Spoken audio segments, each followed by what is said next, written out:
All right, everyone, strap the fuck in. This is Little Women by Louisa May Alcott, narrated by me, Jake Flores. Chapter 1. Christmas won't be Christmas without any presents, grumbled Joe, lying on the rug. It's so dreadful to be poor, sighed Meg, looking down at her old dress. I don't think it's fair for some girls to have plenty of pretty things and other girls nothing at all, added little Amy with an injured sniff. We've got father and mother and each other, said Beth contentedly from her corner. The four young faces on which the firelight shone brightened at the cheerful words, but darkened again as Joe said sadly, We haven't got father, and shall not have him for a long time. She didn't say perhaps never, but each silently added it, thinking of father far away, where the fighting was. Nobody spoke for a minute. Then Meg said in an altered tone, You know, the reason Mother proposed not having any presents this Christmas was because it is going to be a hard winter for everyone. And she thinks we ought not to spend money for pleasure when our men are suffering so in the army. We can't do much, but we can make our little sacrifices and ought to do it gladly. But I am afraid I don't. And Meg shook her head as though she thought regretfully of all the pretty things she wanted. But I don't think the little we should spend but I don't think the little we should. I promise I'll get better at this. But I don't think the little we should spend would do any good. We've each got $1, and the army wouldn't be much helped by our giving that. I agree not to expect anything from Mother or you, but I do want to buy Undine and Sintram for myself. I've wanted it for so long, said Joe, who was a bookworm. I plan to spend mine in new music, said Beth, with a little sigh, which no one heard, but the heart brush and kettle holder. I shall get a nice box of Faber's drawing pencils. I really need them, said Amy decidedly. Mother didn't say anything about our money, and she won't wish us to give up everything. Let's each buy what we want and have a little fun. I'm sure we work hard enough to earn it, cried Joe, examining the heels of her shoes in a gentlemanly manner. I know I do, teaching those tiresome children nearly all day, when I'm longing to enjoy myself at home, began Meg, in the complaining tone again. You don't have half such a hard time as I do, said Joe. How would you like to be shut up for hours with a nervous, fussy old lady who keeps you trotting and is never satisfied, and worries till you're ready to fly out the window or cry? It's naughty to fret, but I do think washing dishes and keeping things tidy is the worst work in the world. It makes me cross, and my hands get so stiff I can't practice well at all. And Beth looked at her rough hands with a sigh that anyone could hear that time. I don't believe any of you suffer as I do, cried Amy, for you don't have to go to school with impertinent girls who plague you if you don't know your lessons, and laugh at your dresses, and label your father if he isn't rich, and insult you when your nose isn't nice. If you mean libel, I'd say so, and not talk about labels as if Papa was a pickle bottle, advised Joe, laughing. That is a pretty good burn. I know what I mean, and you needn't be satirical about it. It's proper to use good words and improve your vocabulary, returned Amy with dignity. Don't peck at one another, children. Don't you wish we had the money Papa lost when we were little, Joe? Dear me, how happy and good we'd be if we had no worries, said Meg, who could remember better times. You said the other day you thought we were a deal happier than the King children, for they were fighting and fretting all the time. in spite of their money. So I did, Beth. Well, I think we are. For though we do have to work, we make fun of ourselves and are pretty jolly set, said Joe, as Joe would say. Joe does use such slang words, observed Amy, with a reproving look at the long figure stretched on the rug. Joe immediately sat up, put her hands in her pockets, and began to whistle. Don't, Joe, it's so boyish. That's why I do it. I detest rude, unladylike girls. I hate affected niminy-piminy chits. Birds and their little nests agree, sang Beth, the peacemaker, with such a funny face that both sharp voices softened to a laugh, and the pecking ended for that time. Really, girls, you are both to be blamed, said Meg, beginning to lecture in her elderly, sisterly fashion. You are old enough to leave off boyish tricks and to behave better, Josephine. It didn't matter so much when you were a little girl. But now you are so tall and turn up your hair, you should remember that you are a young lady. I'm not, and if turning up my hair makes me one, I'll wear it in 2 tails till I'm 20, cried Joe, pulling off her net and shaking down a chestnut mane. I hate to think I've got to grow up and be Miss March and wear long gowns and look as prim as a China aster. It's bad enough to be a girl, anyway, when I like boys' games and work and manners. I can't get over my disappointment in not being a boy. And it's worse than ever now, for I'm dying to go and fight with Papa. And I can only stay home and knit, like a poky old woman. And Joe shook the blue army sock till the needles rattled like castanets, and her ball bounded across the room. Poor Joe, it's too bad, but it can't be helped. So you must try to be contented with making your name boyish and playing brother to us girls, said Beth, stroking the rough head with a hand that all the dishwashing and dusting in the world could not make ungentle in its touch. As for you, Amy, continued Meg, you are altogether particular and prim. Your airs are funny now, but you'll grow up in an affected little goose if you don't take care.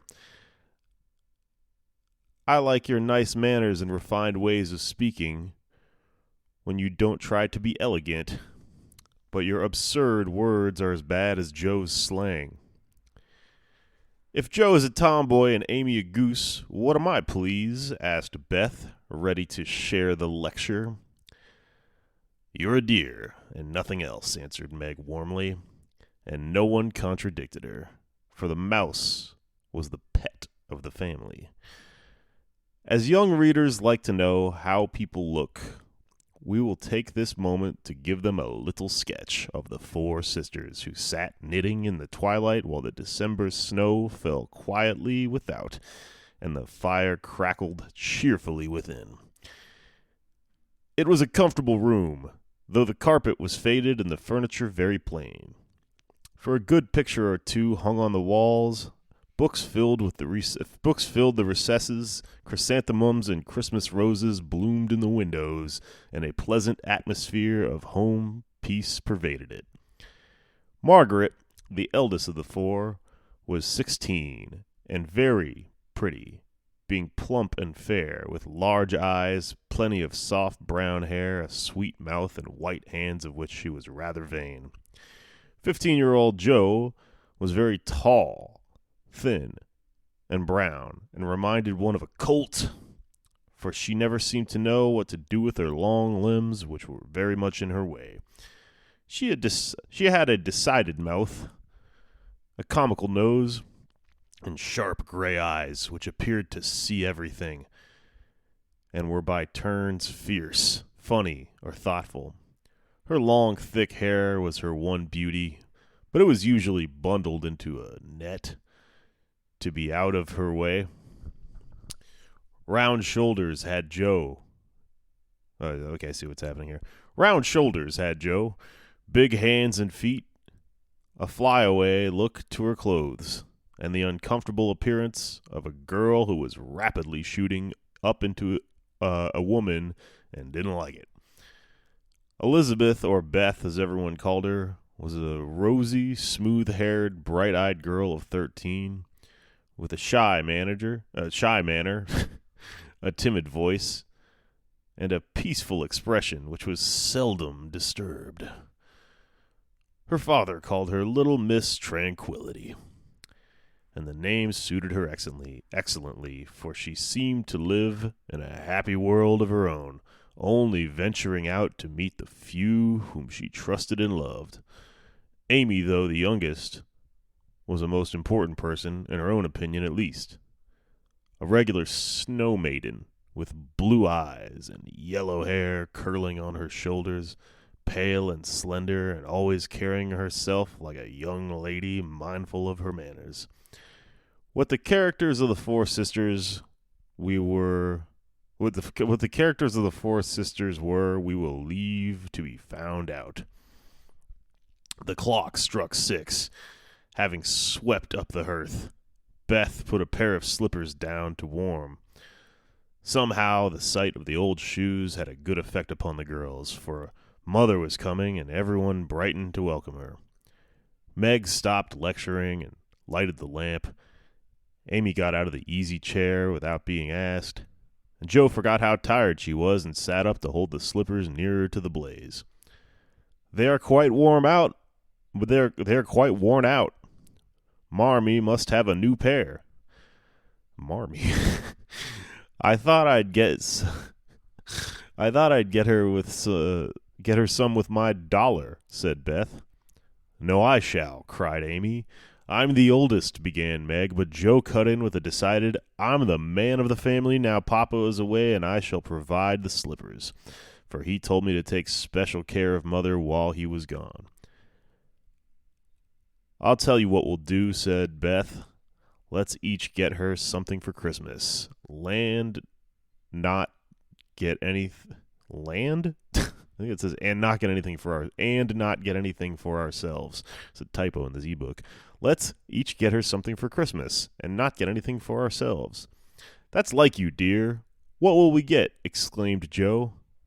Everyone thought soberly for a minute, and then Meg announced, as if the idea was suggested by the sight of her own pretty hands, I shall give her a nice pair of gloves. Army shoes best to be had, cried Joe. Some handkerchiefs, all hemmed, said Beth. I'll get a little bottle of cologne. She likes it, and it won't cost much, so I'll have some money left to buy my pencils, added Amy. How will we give the things? Asked Meg. Put them on a table and bring her in, and see her open the bundles. Don't you remember how we used to do on our birthdays? Answered Joe. I used to be so frightened when it was my turn to sit in the chair with the crown on and see you all come marching round to give the presents with a kiss.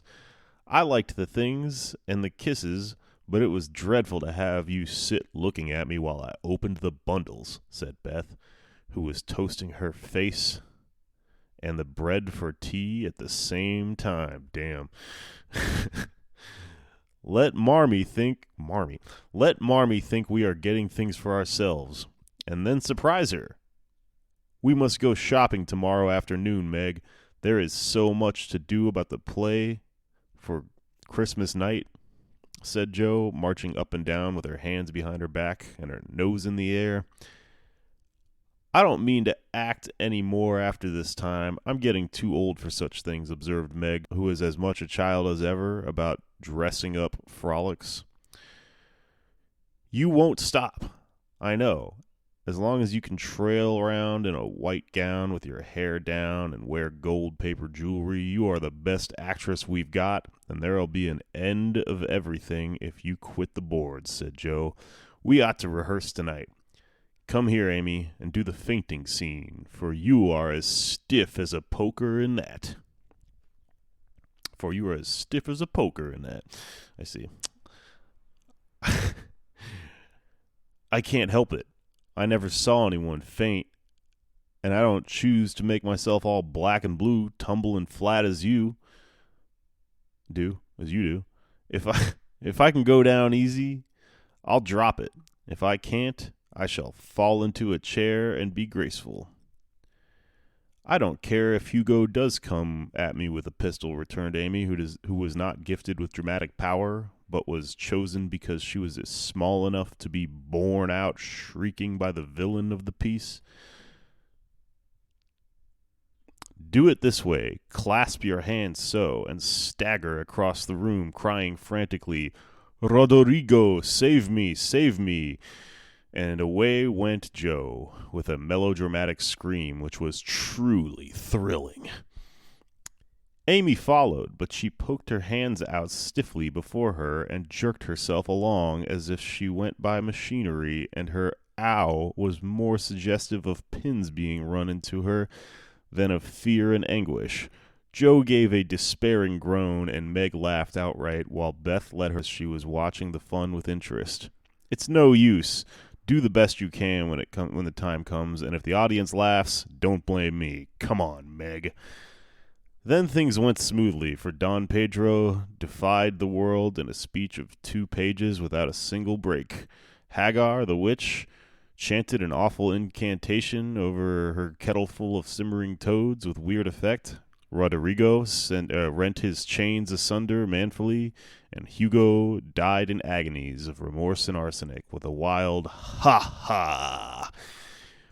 It's the best we've had yet, said Meg, as the dead villain sat up and rubbed his elbows. I don't see how you can write and act such splendid things, Joe. You're a regular Shakespeare, exclaimed Beth, who firmly believed that her sisters were gifted with wondrous genius in all things. Not quite, replied Joe modestly. I do think The Witch's Curse, an operatic tragedy, is rather a nice thing, but I'd like to try Macbeth, if we only had a trap door for Banquo. I always wanted to do the killing part. Is that a dagger that I see before me? Muttered Joe, rolling her eyes and clutching at the air as she had seen a famous tragedian do. No, it's the toasting fork with mother's shoe on it instead of bread. Beth's stage struck, cried Meg, and the rehearsal ended in a general burst of laughter. Glad to find you so merry, my girls, said a cheery voice at the door, and actors and audience turned to welcome a tall, motherly lady with a can I help you look about her, which was truly delightful. She was not elegantly dressed, but a noble-looking woman, and the girls thought the gray cloak and unfashioned bonnet covered the most splendid mother in the world. Well, dearies, how have you got on today? There was so much to do, getting the boxes ready to go tomorrow, that I didn't come home to dinner. Has anyone called Beth? How's your cold, Meg? Joe, you look tired to death. Come and kiss me, baby. While making those maternal inquiries, Miss March got her wet things off, her warm slippers on, and sitting down in the easy chair, drew Amy to her lap, preparing to enjoy the happiest hour of her busy day. The girls flew about, trying to make things comfortable, each in her own way.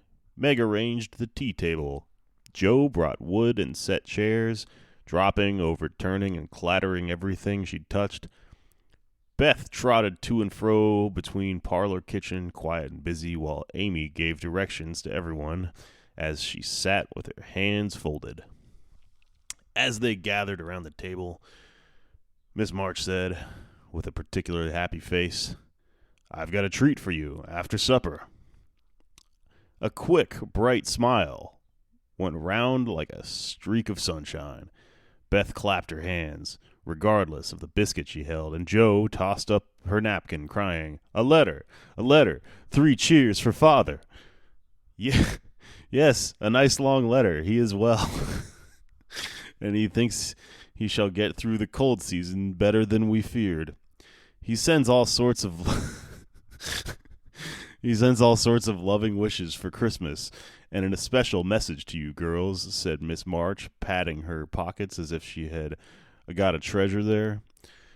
Hurry and get done. Don't stop to quirk your little fingers and simper over your plate, Amy, cried Joe, choking on her tea and dropping her bread, butter side down on the carpet in her haste to get a treat. Hurry and get done. Don't stop to quirk your little. Okay, I see. Don't stop to quirk your little finger over your plate. Beth ate no more, but crept away to sit in her shadowy corner and brood over the delight to come till the others were ready. I think it was so splendid in father to go as chaplain when he was too old to be drafted and not strong enough for a soldier, said Meg warmly.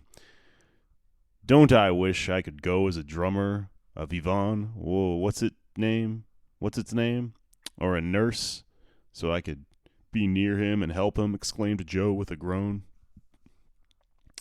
It must be very disagreeable to sleep in a tent and eat all sorts of bad-tasting things and drink out of a tin mug, sighed Amy. When will he come home, Marmee? asked Beth with a little quiver in her voice.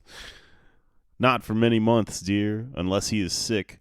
He will stay and do his work faithfully as long as he can, and we won't ask for him back a minute sooner than he can be spared. Now come and hear the letter. They all drew to the fire, Mother in the big chair with Beth at her feet, Meg and Amy perched on either arm of the chair, and Joe leaning on the back, where no one would see any sign of emotion if the letter should happen to be touching. Very few letters were written in those hard times that were not touching, especially those which fathers sent home. In this one, little was said of the hardships endured, the dangers faced, or the homesickness conquered. It was a cheerful, hopeful letter, full of lively descriptions of camp life, marches, and military news. And only at the end did the writer's heart overflow with fatherly love and longing for the little girls at home. Give them all my dear love and a kiss. Tell them I think of them by day, pray for them by night, and find my best comfort in their affection at all times. A year seems very long to wait before I see them, but remind them that while we wait, we may all work, so that these hard days need not be wasted. I know they will remember all I said to them, that they will be loving children to you, will do their duty faithfully, fight their bosom enemies bravely, and conquer themselves so beautifully that when I come back to them I may be fonder and prouder than ever of my little women. Everybody sniffed when they came to that part. Joe wasn't ashamed of the great tear that drooped off the end of her nose, and Amy never minded the rumpling of her curls as she hid her face on her mother's shoulder and sobbed out, I am a selfish girl, but I'll truly try to be better, so he mayn't be disappointed in me by and by. We all will, cried Meg. I think too much of my looks and hate to work, but won't any more, if I can help it. I'll try and be what he loves to call me, a little woman, and not be rough and wild, but do my duties here instead of wanting to be somewhere else, said Joe, thinking that keeping her temper at home was a much harder task than facing down a rebel or two in the South. These people are in the North. Beth said nothing, but wiped away her tears with the blue army sock and began to knit with all her might, losing no time in doing the duty that lay nearest her, while she resolved her quest in her quiet little soul to be all that father hoped to find her when the year brought the happy coming home. Mrs. March, I've been calling her Miss. Mrs. March broke the silence that followed Joe's words by saying in her cheery voice, Do you remember how you used to play Pilgrim's Progress when you were little things? Nothing delighted you more than to have me tie my piece bags on your backs for burdens, give you hats and sticks and rolls of paper, and let you travel through the house from the cellar. which was the city of destruction, up to the housetop, where you all had lovely things you could collect to make a celestial city.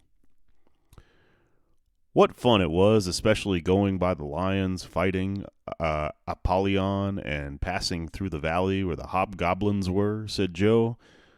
I liked the place where the bundles fell off and tumbled downstairs, said Meg. I don't remember much about it except that I was afraid of the cellar and the dark entry and always liked the cake and milk we had at the top. If I wasn't too old for such things, I'd rather like to play it all over again, said Amy, who began to talk of renouncing childish things at the mature age of 12. We never are too old for this, my dear, because it is a play we are playing all the time in one way or another. Our burdens are here. There's a lot of fucking typos in this book. Not out. Our burdens are here. Our road is before us. And the longing for goodness and happiness is the guide that leads us through many troubles and mistakes to the peace which is a true celestial city. Now, my little pilgrims, suppose you can begin again, not in play, but in earnest, and see how far on you can get before Father comes home. Really, Mother? Where are our bundles? Asked Amy, who was a very literal young lady. Each of you told what your burden was just now, except Beth. I rather think she hasn't gotten any, said her mother. Yes, I have. Mine is dishes and dusters, and envying girls with nice pianos, and being afraid of people. Beth's... oh, that's fucking funny. Beth's bundle was such a funny one that everyone wanted... they found it funny, too. Beth's bundle was such a funny one that everyone wanted to laugh, but nobody did, for it would have hurt her feelings very much. Let us do it, said Meg thoughtfully. It is only another name for trying to be good, and the story may help us, for though we do want to be good, it's hard work, and we forget and don't do our best. Let me read that again. I got distracted. Let us do it, said Meg thoughtfully. It is only another name for trying to be good, and the story may help us, for though we do want to be good, it's hard work, and we forget and don't do our best. We were in the Slough of Despond tonight, and Mother came and pulled us out, as Help did in the book. We ought to have our roll of directions, like Christian. What shall we do about that? Asked Joe, delighted with the fancy which lent a little romance to the very dull task of doing her duty. Look under your pillows Christmas morning, and you will find your guidebook, replied Mrs. March. They talked over the new plan while old Hannah cleared the table. They talked over the new plan while old Hannah cleared the table. Then out came 4 little work baskets, and the needles flew as the girls made sheets for Aunt March. It was uninteresting sewing, but tonight no one grumbled. They adopted Joe's plan of dividing the long seams into 4 parts and calling the quarters Europe, Asia, Africa, and America, and in that way got on capitally, especially when they talked about the different countries as they stitched their way through them. At 9, they stopped work, usual, before they went to bed, but no one but Beth could get much music out of the old piano. But she had a way of softly touching the yellow keys and making a pleasant accompaniment to the simple songs they sang. Meg had a voice like a flute, and she and her mother with 2 R's. This is the most fucking broken book I've ever read. And Meg had a voice like a flute, and she and her mother led the little choir. Amy chirped like a cricket, and Joe wandered through the airs at her own sweet will, always coming out at the wrong place with a croak or a quaver that spoiled the most pensive tune. They had always done this from the time they could lisp. Crinkle, crinkle, ittle, tar. And it had become a household custom. For the mother was a born singer. The first sound in the morning was her voice as she went about the house, singing like a lark. And the last sound at night was the same cheery sound, for the girls never grew too old for that familiar lullaby. That's recording. Chapter 2. Joe was the first to wake in the gray dawn of Christmas morning. No stockings hung at the fireplace, and for a moment she felt as much disappointed as she did long ago, when her little sock fell down because it was crammed so full of goodies. Then she remembered her mother's promise, and slipping her hand under her pillow, drew out a little crimson-covered book. She knew it very well, for it was that beautiful old story of the best life ever lived, and Joe felt it was a true guidebook for any pilgrim going on a long journey. She woke Meg with a Merry Christmas and bade her see what was under her pillow. A green-covered book appeared, with the same picture inside, and a few words written by their mother, which present very precious in their eyes. Presently, Beth and Amy woke to rummage and find their little books also. One dove-colored, the other blue, and all sat looking at and talking about them, while the east grew rosy with the coming day. In spite of all her vanities, Margaret had a sweet and pious nature, which unconsciously influenced her sisters, especially Joe, who loved her very tenderly and obeyed her because her advice was so gently given. Girls, said Meg seriously, looking from the tumbled head beside her to the two little night-capped ones in the room beyond, Mother wants us to read and love and mind these books, and we must begin at once. We used to be faithful about it, but since Father went away and all this war trouble unsettled us, we have neglected many things.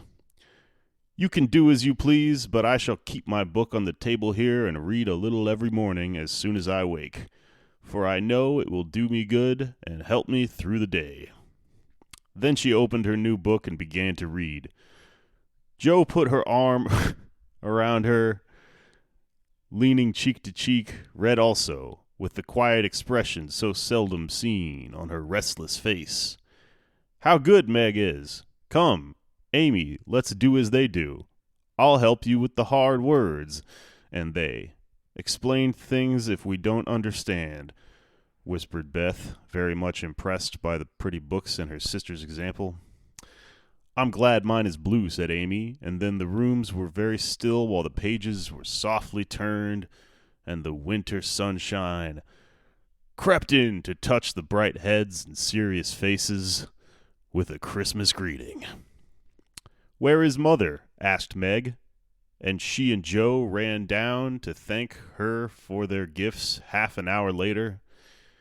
Goodness only knows, some poor creetur came a-beggin', and your ma went straight off to see what was needed. There never was such a woman for giving away victuals and drink, clothes and firin', replied Hannah, who had lived with the family since Meg was born, and was considered by all of them more as a friend than a servant. Okay, I see what's going on here. She will be back soon, I think, so fry your cakes and have everything ready, said Meg, looking over the presents which were collected in a basket and kept under the sofa, ready to be produced at the proper time. Why, where is Amy's little bottle of cologne? She added, as the little flask did not appear. She took it out a minute ago and went off with it to put a ribbon on it or some such notion, replied Joe, dancing about the room to take the first stiffness off the new army slippers. How nice my handkerchiefs look, don't they? Hannah washed and ironed them for me, and I marked them all myself, said Beth, looking proudly at the somewhat uneven letters which had cost her such labor. Bless the child, she's gone and put Mother on all of them, instead of M. March. How funny, cried Joe, taking one up. Got her ass. Isn't that right? I thought it was better to do it so, because Meg's initials are M.M., and I don't want anyone to use these but Marmee. They call her mom Marmee, said Beth, looking troubled. It's all right, dear, and I and a very pretty idea. Quite sensible, too, for no one can ever mistake now. It will please her very much, I know," said Meg, with a frown a frown for Joe and a smile for Beth. "There's Mother. Hide the basket quick," cried Joe, as a door slammed and steps sounded in the hall. Amy came in hastily and looked rather abashed when she saw her sisters all waiting for her. "Where have you been, and what are you hiding behind you?" asked Meg, surprised to see by her hood and cloak that lazy Amy had been out so early. "Don't laugh at me, Joe. I didn't mean anyone should know till the time came. I didn't mean anyone should know till the time came. I only meant to change the little bottle for a big one, and give all my money to get it. I'm truly trying not to be selfish any more." As she spoke, Amy showed the handsome flask, which replaced the cheap one, and looked so earnest and humble in her little effort to forget herself that Meg hugged her on the spot, and Joe pronounced her a trump. Interesting. While while Beth ran to the window and picked her finest rose to ornament the stately bottle. "You see, I felt ashamed of my present after reading and talking about being good this morning, and so I ran to the corner and changed it the minute I was up. I'm so glad, for mine is the handsomest now." Another bang of the street door sent the basket under the sofa and the girls to the table, eager for breakfast. "Merry Christmas, Marmee, many of them. Thank you for our books. We read some and mean to every day," they all cried in chorus. "Merry Christmas, little daughters. I'm glad you began it once, and I hope you will keep on. But I want to say one word before we sit down. Not far away from here lies a poor woman with a little newborn baby. 6 children are huddled into one bed to keep from freezing, and they have no fire. There is nothing to eat over there, and the oldest boy came to tell me they were suffering hunger and cold. My girls, will you give them your breakfast as a Christmas present?" They were all unusually hungry, having waited nearly an hour, and for the moment no one spoke. Only a minute, for Joe exclaimed impetuously, "I'm so glad you came before we began." "May I go and help carry the things to the poor little children?" asked Beth eagerly. "I shall take the cream and the muffins." "I shall take the cream and the muffins," added Amy heroically, giving up the article she most liked. Meg was already covering the buckwheats and piling the bread into one big plate. "I thought you'd do it," said Mrs. March, smiling as if satisfied. "You all shall go and help me, and when we come back, we will have bread and milk for breakfast and make it up at dinner time." Let's see. What am I on here? They were soon ready, and the procession set out. Fortunately, I was early, and they went through back streets, so few people saw them, and no one laughed at the queer party. A poor, bare, miserable room it was, with broken windows, no fire, ragged bedclothes, a sick mother, a wailing baby, a group of pale, hungry children cuddled under one old quilt, trying to keep warm. How the eyes stared and the blue lips smiled as the girls went in. "Ach, mein Gott! It is good angels come to us," said the poor woman, crying for joy. "Funny angels in hoods and mittens," said Joe, and set them to laughing. In a few minutes it really did seem as if kind spirits had been at work there. Hannah, who had carried wood and made a fire and stopped up the broken panes with old hats and her own cloak.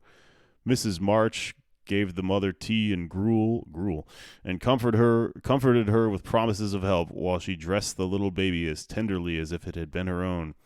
The girls meantime spread the table, set the children round the fire, and fed them like so many hungry birds, laughing, talking, and trying to understand the funny broken English. "Das ist gut! Die Engelkinder!" cried the poor things as they ate and warmed their purple hands at the comfortable blaze. The girls had never been called Angel before, and thought it very agreeable, especially Joe, who had been considered a Sancho ever since she was born. That was very happy. This is a funny book. This is a very happy breakfast, though they didn't get any of it, And when they went away, leaving comfort behind, I think there were not in all the city 4 merrier people than the hungry little girls who gave away their breakfast and contented themselves with bread and milk on Christmas morning. That's loving our neighbors better than ourselves, and I like it, said Meg, as they set out their presents while their mother was upstairs collecting clothes for the poor Hummels. Not a very splendid show, but there was a great deal of love done up in a few little bundles, and the tall vase of red roses, white chrysanthemums, and trailing vines, which stood in the middle, gave an elegant air to the table. She's coming! Strike up, Beth! Open the door, Amy! 3 cheers for Marmee! cried Joe, prancing about while Meg went to conduct Mother the seat of honor. Beth played her gayest march, Amy threw open the door, and Meg enacted escort with great dignity. Mrs. March was both surprised and touched, and smiled with her eyes as full as she examined the presents and read the little notes which accompanied them. The slippers went on at once. A new handkerchief was slipped into her pocket, well scented with Amy's cologne. The rose was fastened in her bosom, and the nice gloves were pronounced a perfect fit. There was a good deal of laughing and kissing and explaining in the simple, loving fashion which makes these home festivals so pleasant at the time, so sweet to remember long afterward, and then all fell to work. Their morning charities and ceremonies took so much time that the rest of the day was devoted to preparations for such evening festivities. Being still and too young to go often to the theater and not rich enough to afford any great outlay for private performances, the girls put their wits to work, and necessity, being the mother of invention, made whatever they needed. Very clever were some of their old productions: pasteboard guitars, antique lamps made of old-fashioned butter boats covered with silver paper, gorgeous robes of old cotton, glittering with tin spangles from a pickle factory, and armor covered with the same useful diamonds-shaped bits left in sheets when the lids of preserve pots were cut out. Left in with 2 N's. I guess this is just because this book is so old is why everything's spelled weird. Left in sheets when the lids of preserve pots were cut out. The big chamber was the scene of many innocent revels.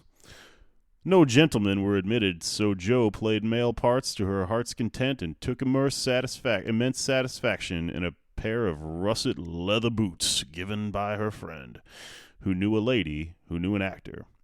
These boots, an old foil and slash doublet once used by an artist for some picture, were Joe's chief treasures and appeared on all occasions. Use the boots a lot. Okay. The smallness of the company made it necessary for the 2 principal actors to take several parts apiece, and they certainly deserved some credit for the hard work they did in learning 3 or 4 different parts, whisking in and out of various costumes and managing the stage besides. It was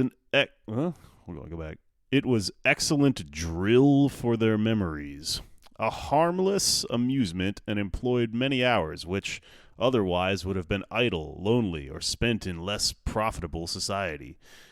On Christmas nights, a dozen girls piled onto the bed, which was the dress circle, and sat before the blue and yellow chintz curtains in a most flattering state of expectancy.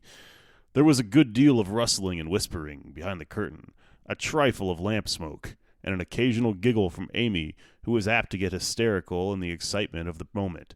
Presently a bell sounded, the curtains flew apart, and the operatic tragedy began. A gloomy world, according to the one playbill, was represented by a few shrubs in pots, green baize on the floor, and a cave in the distance. This cave was made of a clothes horse for a roof, bureaus for walls, and in it was a small furnace in full blast, with a black pot on it and an old witch bending over it. The stage was dark, and the glow of the kettle had a fine effect, especially as real steam issued from the kettle when the witch took off the cover. A moment was allowed for the first thrill to subside. Then Hugo, the villain, stalked in with a clanking sword at his side, a slouching hat, black beard, mysterious cloak, and the boots. The boots! After it's Joe. After pacing to and fro in much agitation, he struck his forehead and burst out in a wild strain, singing of his hatred to Rodrigo, his love for Zara, and his pleasing resolution to kill the one and win the other. The gruff tones of Hugo's voice, with an occasional shout when his feelings overcame him, were very impressive, and the audience applauded the moment. He paused for breath, bowing with the air of one accustomed to public praise. He stole the cavern and ordered Hagar to come forth with a commanding, "What ho, minion, I need thee." Out came Meg, with gray horsehair hanging about her face, a red and black robe, a staff, and Kabbalistic signs upon her cloak. I don't know, good. Hugo demanded a potion to make Zara adore him, and one to destroy Rodrigo. Hagar, in a fine dramatic melody, promised both, and proceeded to call up the spirit who would bring the love philter. "Hither, hither from thy home, airy sprite, I bid thee come. Born of roses, fed on dew, charms and potions canst thou brew. Bring me here, with elfin speed, the fragrant philter which I need. Make it sweet and swift and strong. Spirit, answer now my song." A soft strain of music sounded, and then at the back of the cave appeared a little figure in a cloudy white, with glittering wings, golden hair, and a garland of roses on its head. Waving a wand, it sang, "Hither I come from my airy home, afar in the silver moon. Take the magic spell and use it well, or its powers will vanish soon." Belial and dropping a small gilded bottle at the witch's feet, the spirit vanished. Another chant from Hagar produced another apparition, not a lovely one, for with a bang an ugly black imp appeared, and having croaked a reply, tossed a dark bottle at Hugo and disappeared with a mocking laugh. Having warbled his thanks and put the potions in his boots, Hugo departed, and Hagar informed the audience that as he had killed a few of her friends in times past, she had cursed him, and intends to thwart his plans and be revenged on him. Then the curtain fell, the audience reposed and ate candy while discussing the merits of the play. A good deal of hammering went on before the curtain rose again, but when it became evident what a masterpiece of stage carpentry had been got up, no one murmured at the delay. It was truly superb. A tower rose to the ceiling. Halfway up appeared a window with a lamp burning in it, and behind the white curtain appeared Zara in a lovely blue and silver dress, waiting for Rodrigo. He came in gorgeous array, with plumed cap, red cloak, chestnut lovelocks, a guitar, and the boots, of course. Kneeling at the foot of the tower, he sang a serenade in melting tones. Zara replied, and after a musical dialogue consented to fly. Then came the grand effect of the play. Rodrigo produced a rope ladder with 5 steps to it, threw up one end, and invited Zara to descend. Timidly, she crept from her lattice, put her hand on Rodrigo's shoulder, and was about to leap gracefully down when, alas, alas for Zara, she forgot her train. It caught in the window. The tower tottered, leaned forward, fell with a crash, and buried the unhappy lovers in the ruins. A universal shriek arose as the russet boots waved wildly from the wreck, and a golden head emerged, exclaiming, "I told you so, I told you so," with wonderful presence of mind. Don Pedro, the cruel sire, rushed in, dragged out his daughter with a hasty aside. "Don't laugh, act as if it was all right," and ordering Rodrigo up, banished him from the kingdom, with wrath and scorn. Though decidedly shaken by the fall from the tower upon him, Rodrigo defied the old gentleman and refused to stir. The dauntless example fired Zara. This dauntless example fired Zara. Huh. She also defied her sire, and he ordered them both to the deepest dungeons of the castle. A stout little retainer came in with chains and led them away, looking very much frightened and evidently forgetting the speech he ought to have made. It was the castle hall, and here Hagar appeared, having come to free the lovers and finish Hugo. She hears him coming and hides, sees him put the potions into 2 cups of wine, and bid the timid little servant, "Bear them to the captives in their cells, and tell them I shall come anon." The servant takes Hugo aside to tell them something, and Hagar changes the cups for 2 others, which are harmless. Ferdinando, the minion, carries them away, and Hagar puts back the cup which holds the poison meant for Rodrigo. Hugo, getting thirsty after a long warble, drinks it, loses his wits, and after a good deal of clutching and stammering, falls flat and dies, while Hagar informs him what she has done in a song of exquisite power and melody. This was a truly thrilling scene, though some persons might have thought that the sudden tumbling down of a quantity of long red hair rather marred the effect of the villain's death. He was called before the curtain, and with great property appeared, leading Hagar, whose singing was considered more wonderful than all of the performances put together. Act 4th displayed the despairing Rodrigo on the point of stabbing himself because he has been told that Zara has deserted him. This seems very derivative of Romeo and Juliet. Just as the dagger is at his heart. A lovely song is sung under his window, informing him that Zara is true but in danger, and he can save her if he will. A key is thrown in, which unlocks the door. In a spasm of rapture, he tears off his chains and rushes away to find and rescue his lady love. Act 5th opened with a stormy scene between Zara and Don Pedro. He wishes her. There's a whole fucking chapter of a book describing another thing. Can you believe this? He wishes her to go into a convent, but she won't hear of it. And after a touching appeal, is about to faint when Rodrigo dashes in and demands her hand. Don Pedro refuses, but he is not rich. They shout and gesticulate tremendously, but cannot agree, and Rodrigo is about to bear away the exhausted Zara when the timid servant enters with a letter and bag from Hagar, who has mysteriously disappeared. The latter informs the party that she bequeaths untold wealth to the young pair, and an awful doom to Don Pedro if he doesn't make them happy. The bag is opened, and several quarts of tin money shower down upon the stage as it is quite glorified with the glitter. This entirely softens the stern sire. He consents without murmur. All join in a joyful chorus, and the curtains fall upon the lovers, kneeling to receive Don Pedro's blessing in attitudes of the most romantic grace. Tumultuous applause followed, but received an unexpected check, for the cot bed on which the dress circle was built suddenly shut up and extinguished the enthusiastic audience. Oh, it broke. Rodrigo and Don Pedro flew to the rescue, and all were taken out unhurt, though many were speechless with laughter.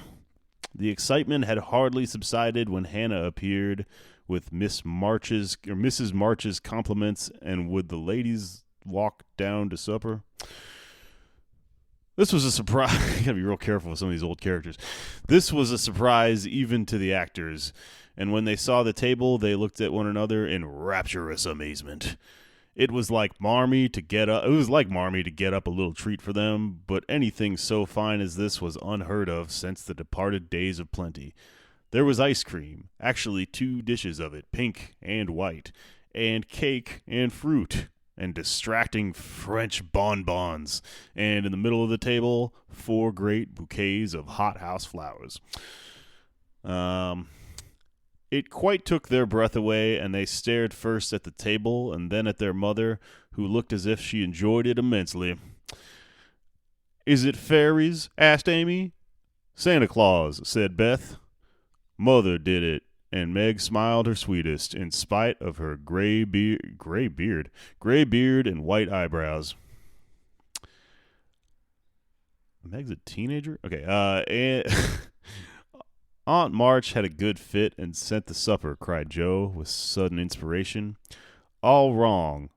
Old Mr. Lawrence sent it," replied Mrs. March. "The Lawrence boy's grandfather. What in the world put such a thing into his head?" "We don't know him," explained Meg. "Hannah told one of her servants about your breakfast party. He is an old, odd gentleman, but that pleased him. He knew my father years ago, and he sent me a polite note this afternoon saying he hoped I would allow him to express his friendly feeling towards my children by sending him to a few trifles in honor of the day. I could not refuse, and so you have a little feast at night to make up for the bread and milk breakfast." That boy put into his head. I know he did. He's a capital fellow, and I wish we could get acquainted. He looks as if he'd like to know us, but he's bashful. And Meg is so prim she won't let me speak to him when we pass," said Joe, as the plates went round and the ice began to melt out of sight with ohs and ahs of satisfaction. "You mean the people who live in the big house next door, don't you?" asked one of the girls. "My mother knows old Mr. Lawrence, but says he's very proud and doesn't like to mix with his neighbors. He keeps his grandson shut up, and when he isn't riding or walking with his tutor, makes him study. When he isn't riding or walking with his tutor, and makes him study very hard." I don't know. Just fuck up the sentence. "We invited him to our party, but he didn't come. Mother says he's very nice, though he never speaks to us girls." To us girls. "Our cat ran away, and he brought her back, and we talked over the fence, and were getting on capitally all about cricket, and so, when he saw Meg coming, and walked off. I mean to know him some day, for he needs fun. I'm sure he does," said Joe decidedly. "I like his manners, and he looks like a little gentleman, so I've no objection to your knowing him. If a proper opportunity comes, he brought the flowers himself, and I should have asked him in, if I had been sure what was going on upstairs. He looked so wistful as he went away, hearing the frolic and evidently having none of his own." "It's a mercy you didn't, Mother," laughed Joe, looking at her boots. "But we'll have another play sometime, and he can see. Perhaps help act. Wouldn't that be jolly? I have never had such fine bouquet before. How pretty it is." And Meg examined the flowers with great interest. "They are lovely, but Beth's roses are sweeter to me," said Mrs. March, smelling the half-dead posy in her belt. Beth nestled up to her and whispered softly, "I wish I could send my bunch to Father. I'm afraid he isn't having such a Merry Christmas as we are."